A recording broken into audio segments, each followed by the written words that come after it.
বাজরিকার পাখি পুরুষ না মহিলা সেটা কিভাবে চেনা যায়? ধন্যবাদ দর্শক। আজকে আমি আপনাদের জন্য একটা ভিডিও নিয়ে আসছি, কিভাবে পুরুষ ও মহিলা বাজরিকা চিনবেন। পুরুষ ও মহিলা বাজরিকার চেনার সবচেয়ে ভালো উপায় হলো ঠোঁটের উপরের মাংসপিণ্ডের রং, যেখানে তাদের নাকের দুটো ছিদ্র থাকে। এই অংশ দেখে সহজে বোঝা যায় বাজরিকার পুরুষ না মহিলা।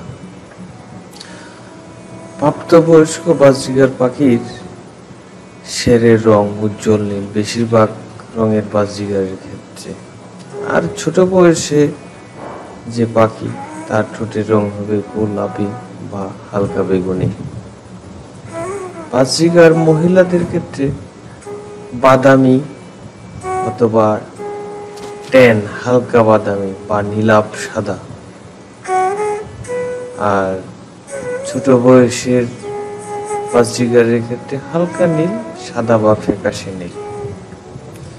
আপনি চাইলে দ্রুত শনাক্ত করতে পারেন কিভাবে। প্রাপ্তবয়স্ক বাজরিকার পাখির ঠোঁটের রং উজ্জ্বল নীল মসৃণ টেক্সচারের হবে, আর প্রাপ্তবয়স্ক মহিলা বাজরিকারের ঠোঁটের রং বাদামি শ্বেত, কখনো কখনো ব্রিডিং মৌসুমে একটু মোটা বা খসখসে হয়। ছোট বাজরিকার যেটা 4 মাসের নিচে বোঝা কঠিন হতে পারে, তবে পুরুষ বাজরিকারের সাধারণত গোলাপি বা বেগুনি হয়, আর মহিলা বাজরিকারের সাদা বা ফ্যাকাশে নীল। এখানে আমি ছবিতে দেখিয়েছি যে ট্যান মানে হচ্ছে আসলে হালকা বাদামি বা বেজ রং। কিছু কিছু বাজরিকার আছে নাকের উপরে দেখবেন নীলাভ সাদা বা হালকা সাদা হালকা নীল, তাহলে বুঝতে হবে এটা ফিমেল, এটা হলো বাজরিকার।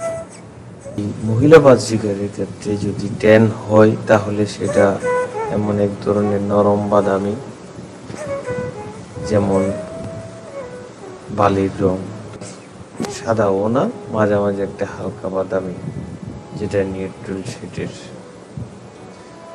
এছাড়াও আরো অনেক কিছু বিষয় আছে যেটা দেখে আপনারা চিনতে পারেন বাজরিকার পাখি পুরুষ না মহিলা।